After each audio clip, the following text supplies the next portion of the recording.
It basically recognizes faces using a camera. So here you have, you can see multiple files in here. So the first one, okay, so the first one here, the face version of I basically here I use Python to automate the process of enrolling, right? So taking 1,000 images of that specific face. So if you look on the left side, it's more like creating a custom data set, right? So it creates a folder with a name. So basically, when a person is being enrolled, it first asks for what? The name. So when it takes the name, it creates the folder. The next step is was to write the frames or the images. All of my colleagues as a test. So if I open this, you see about 1,000 images. This is mine, and this is the other one. 1,000 images.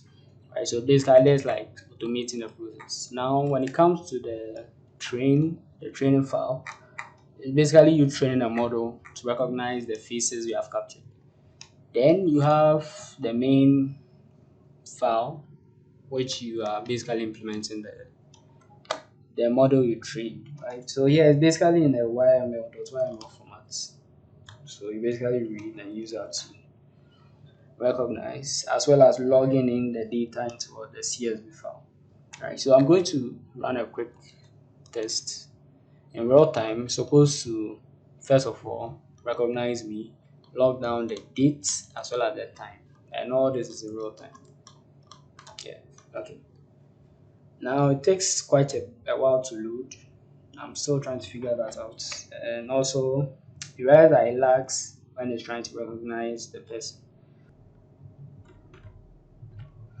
Okay, so you can see it here. Somewhere it's 428 and that's 428. So just a couple of seconds ago. Right, so this is it. So I could further develop or add more to this by linking it to a database instead of storing in a local file.